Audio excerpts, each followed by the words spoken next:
Hey, did you happen to see the most biggest apostate in the world? And if you did, was it Telltale? Sorry about that, it had to be done. So I was looking at Telltale's video when he teamed up with his mate, and I think their intention was to coax a few answers out of the Jehovah's Witnesses on the cats. But all you will see from this is that the Jehovah's Witnesses shut them down. They shut them down. Whatever intentions that they had, they were able to get one over on the Jehovah's Witnesses. One brother, it's almost like he gives him this look and stare and snuffs out Telltale's dark side. That's how it appears to me. And the sisters, she's directing him to obviously what they always direct interested people to if they think you're interested, and that's to their website. But then he has to reveal that he's an apostate, and he says he's the world's biggest apostate. Well, I don't know about that. I'm sure he's got stiff competition with that particular accolade. I mean, there's a lot of apostates out there, and half a dozen of them might think that they're the biggest apostates in the world. But let's just say he's right on that front. He's the biggest apostate currently. He still has a lot of hang-ups by his own admission. He mentions this. When he gets shut down by that brother, or by the light, because that's what it looked like to me. It looked like his dark spirit had got snuffed out. He goes away and he sort of self-analyzes what's happened. And he refers to the fact that they have a way of shaming you. No, I think it's the shame is in yourself. If you stop doing what you think was right in the first instance, and you work against that, then that built-in shame is up for you to decide. It wasn't them shaming you. It was that light that they had just snuffing you out. But the shame was already in you. It's in every ex-Jehovah's Witness to a point when they leave, and then they form their own pathway. And of course, that's what Telltale's done. He's formed his own pathway. He has people subscribing to him, so people are paying money to listen to what he has to say, although not me. I'm not going to pay money to see Cedars or Telltale or any apostate. Absolutely no way. But some do, through the Pelion system that YouTube provides. And some like to hear what he has to say. But on this occasion, Telltale, you got well and truly snuffed out. The light of the Jehovah's Witnesses was evident to me that you weren't ever going to get through their brick wall. And this reminded me of the Bible when Satan tried to tempt Jesus 3 times. And then Satan gave up in the end because he'd come up against God's Holy Spirit. And for sure, at that point, when Jesus gave his answer back to Satan, the Holy Spirit was residing in Jesus to give him the strength to give the reply back. It is not dissimilar to what happened in your video. There was some spirit, or there was some good force that counteracted your darkness. That's what it seemed like to me. You can go away and self-analyze this forevermore, but by your own admission, you were dumbfounded. You are virtually shaking your head and thinking they just have a way of shaming you. Shaming you, yeah. But that has already been inside you to begin with. Because maybe deep down, Telltale, when you were a Jehovah's Witness, like me also, maybe we were doing the right thing. Maybe we were pleasing God. But we're no longer doing that now. Because we're on a different pathway to the one that he has give sanctity to and give blessing to. The pathway that the apostates are on is an independent pathway. They are not, in any shape and form, bringing pleasure and making God happy about their course of action. God will only have one true pathway. And there are people on that true pathway, and it is not the apostate community. And I'll explain why.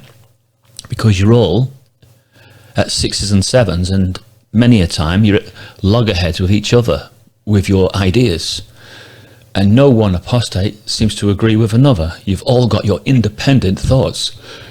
Whereas God's true organization, should it exist today, they will all be in accord with each other, and they will have one unique message, and everybody will be supporting that one unique message. And you will not see that within apostates. There is too much derision, and that is not a surprise to me, because within Satan's world there is chaos. And if we are part of Satan's world, that chaos will be within us, with what we say and what we do. So I'm going to play little snippets from Telltale's video when he teamed up with his mate, and I'm going to provide you with those instances where I believe he was shut down. He did not get through. He never achieved his objective, really, did he? So by capturing it on film, which I was very glad he did, he showed the world that darkness will never prevail over light, and a direct challenge to God. Although you're saying, "Mate, what are you talking about, a direct challenge? Are you saying that that group of people have God's blessing?" Well, it's not for me to say. It's for us to eventually come to that conclusion, that somebody on the earth today, and quite possibly someone that we used to walk with and belong to, could be that chosen line. I don't think you'll ever, as an apostate, I don't think you'll ever, if you make a direct challenge to God's authority, I don't think you'll ever prevail. I don't think you'll ever come off on top. I think you'll always have your darkness silenced or snuffed out. And I believe that that happened to Telltale in this video. He's quite a creative guy, you know. He's into graphic design or what have you. I do like his intro. I think it's quite good, quite clever, very thought out. So I'm going to bring up his video.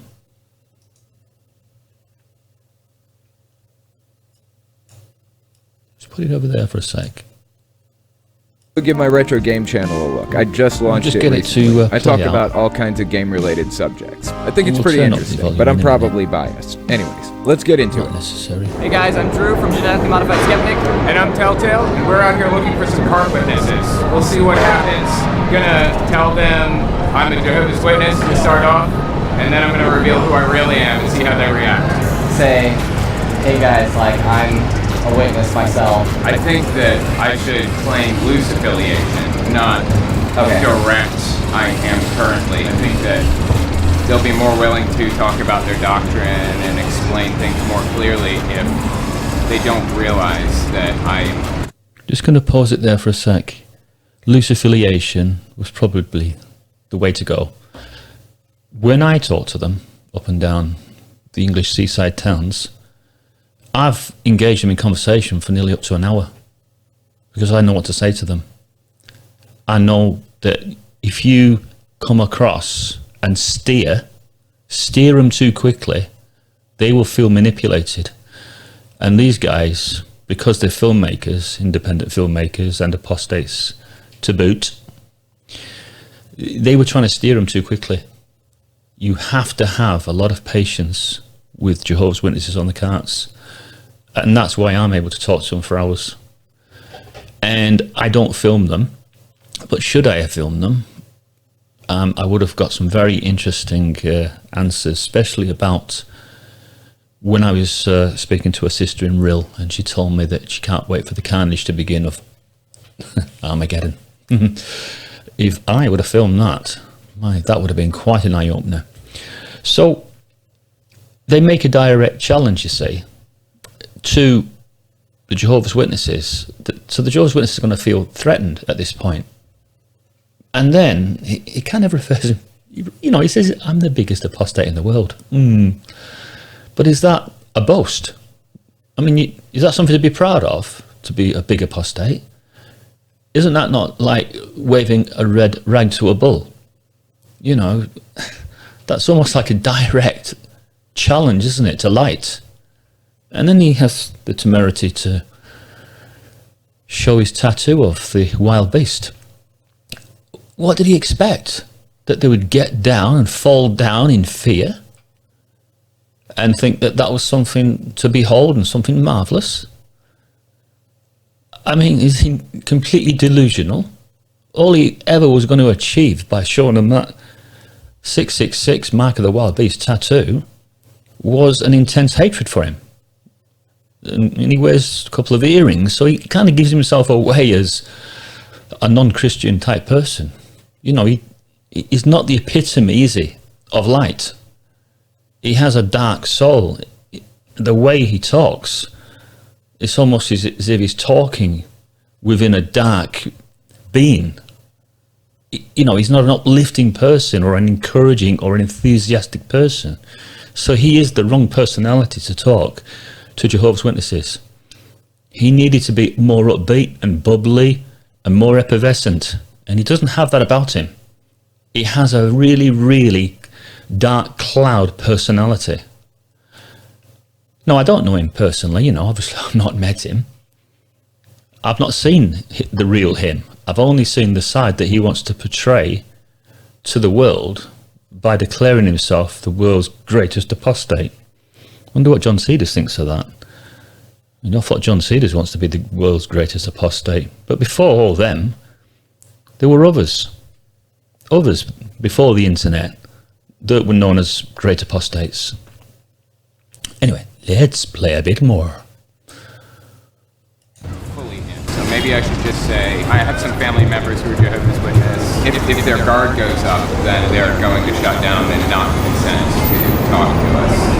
Ready? Yeah. I'll just like follow your lead. Okay, so this is the first example. So we walk up to the first group, and I try to talk to them just casually. They completely shut down. We're not interested in talking. Talk about it? No, not really. You can take a picture if you want or whatever. Because what he done, that JW, he looked at your appearance and he evaluated you. And he, like I just mentioned there, there's this dark soul about you. And this non-enthusiastic personality that you have. Yeah, it's almost gothic. So, unfortunately, his light shut you down. So that's example number one, where you were shut down. But he tried to be as polite as he possibly could. And I think you realise that, don't you? He wasn't being overly rude. But he still shut you down. You know, whatever light he had, you know, whatever Christian light there was there, snuffed out your dark side. Example one, and very noticeable. I'm not really interview anything like that. If you want interviews, you would just go to the website and they'll give you the information about as far as that's all right. No, you don't want to? Alright, you stop. They're not usually that good. They're usually interested in talking and bringing people in until they realize that you're an apostate and they shut down. We'll see if we can find some others, see what their reactions are. Yeah. Hopefully. So the next step was to find more Jehovah's Witnesses. Now, to my surprise, I discovered when you need a Jehovah's Witness, they are nowhere to be found. But when you want to be left alone, they're everywhere. So we wander around New York City for a little while, went to Grand Central Station, some other places. We come around the corner and we see this cart right there. I don't know about you, my heart started racing, thinking about actually you going up and saying, I am an apostate, what do you think? Right, pause it there. I think this next example, where he confronts the magazine cart sisters, this is great. I mean, sort of all three of them, in a way, gave him an answer back without saying very little. And it took his confidence away. And example number two of being shut down by light. think about that? At first, when we first entered this plan, we did not intend to tell them that I'm an apostate until the very end of the conversation. Right. When we realized they weren't going to converse with us, we decided to just come out guns blazing, tell them that I'm an apostate, and ask them what they think about that. I'm wondering if I could talk to you guys about Jehovah's Witnesses and things like that. We have a media that does that. You're going to say them down specifically for that purpose. That's okay. I just wanted to tell you guys that I'm one of the biggest apostates in the world. And just see what you guys thought about it or whatever. Oh, Telltale, you're the biggest apostate in the world. And I want to know what you think about it, he says to the Jehovah's Witnesses. What were they supposed to say, for God's sake? I mean, bloody hell. Were they supposed to say, oh, can I have your autograph? Pleased to meet you, Mr. World's biggest apostate. Bloody hell. Where's your brain cells? You made a direct challenge. So you got snuffed out. Their light snuffed you out, mate. Your dark side was dealt a blow by their light. If you can't say that,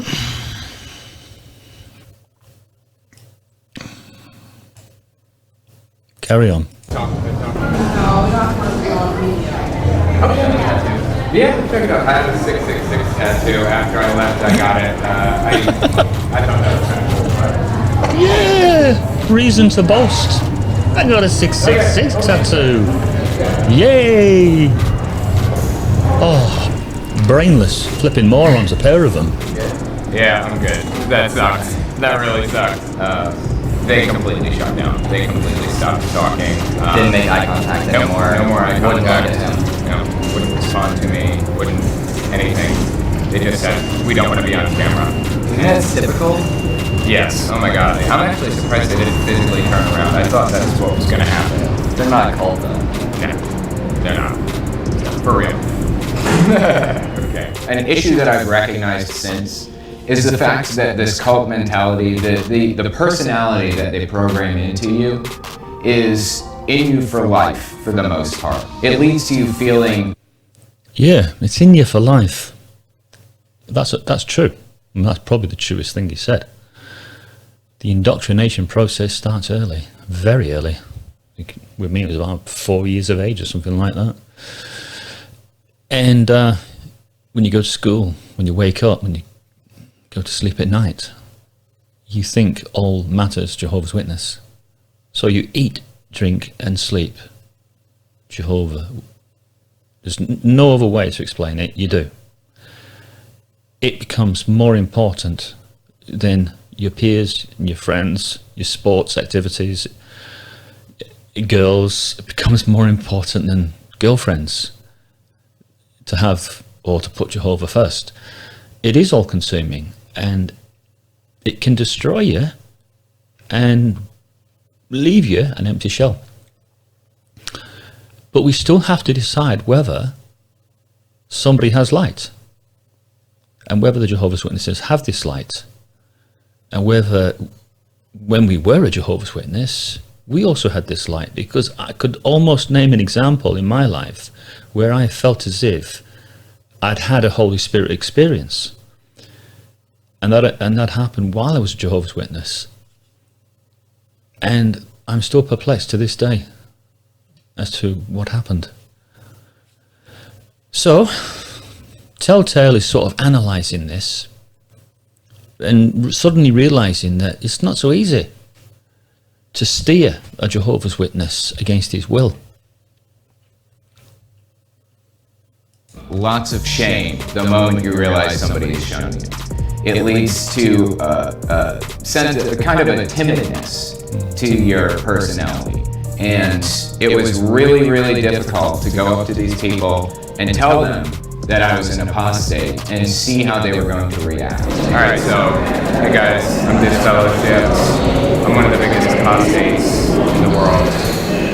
I just wanted to see what...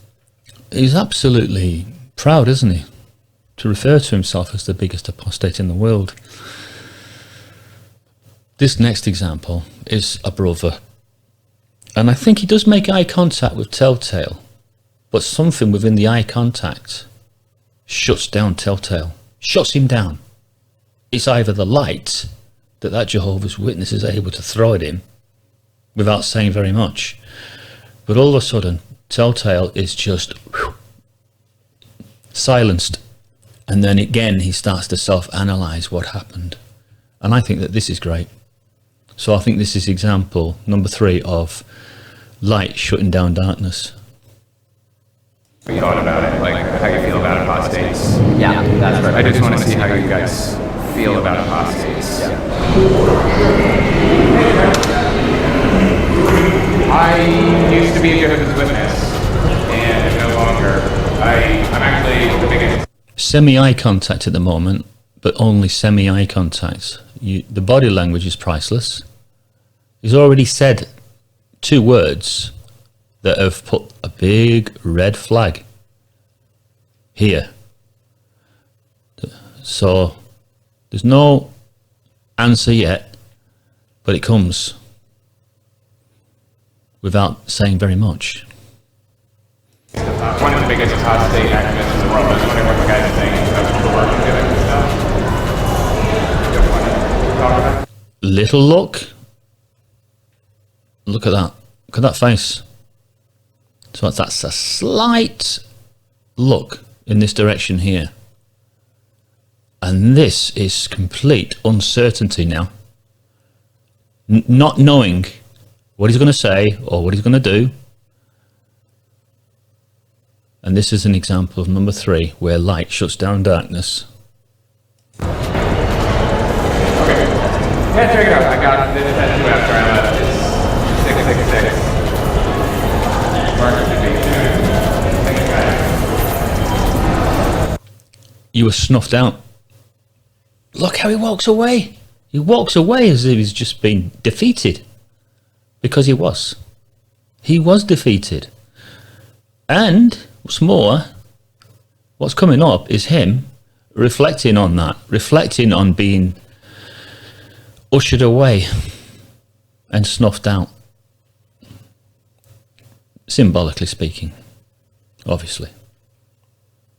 I don't feel like there was enough confidence in that, but they have a way of shaming people. That shame is built into me from childhood. It's the best I could do. We talked to 3 of them. None of them would talk to us. They didn't turn around. I thought they would. They stared me in the eyes for some of that. If you want to know how Jehovah's Witnesses treat apostates, now you know. Now you know.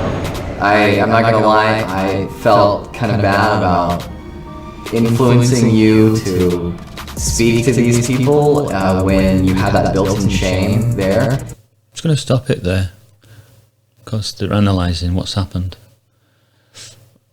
I know what's happened. You made a direct challenge. You're not supposed to make a direct challenge if the Jehovah's Witnesses have God's authority, and that's if. Then you wouldn't make a direct challenge to something that God has given his authority to.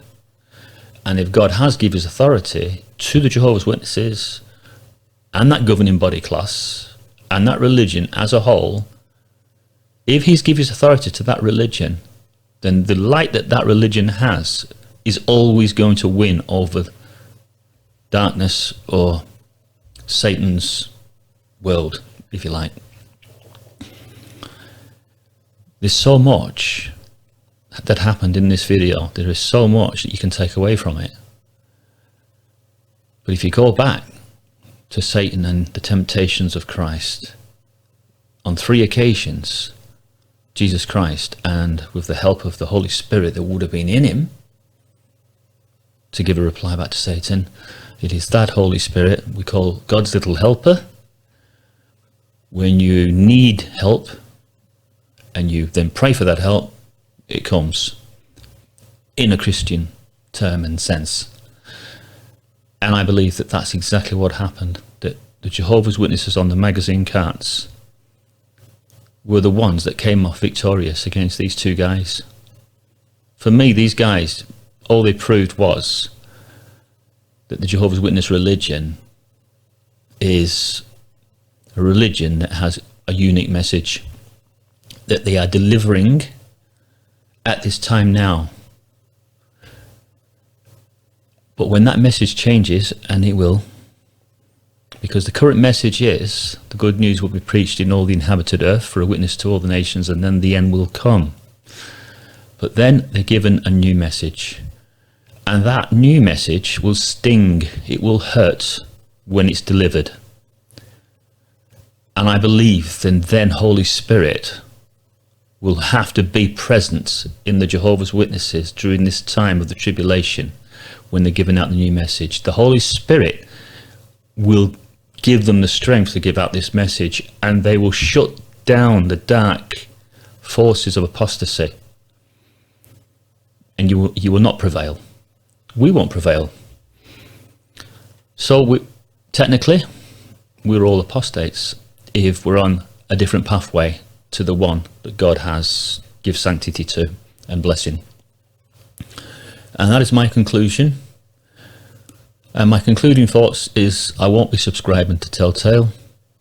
I won't be giving him any money. He is an apostate. He once knew the truth or the way, and now he's working against it, and he won't win. He just won't win. Nobody who makes a direct challenge to God's authority will ever win. Don't believe me? Just wait and see. Wait for the message to change. It is going to be a fearful time for us all. Thank you. Goodbye and out.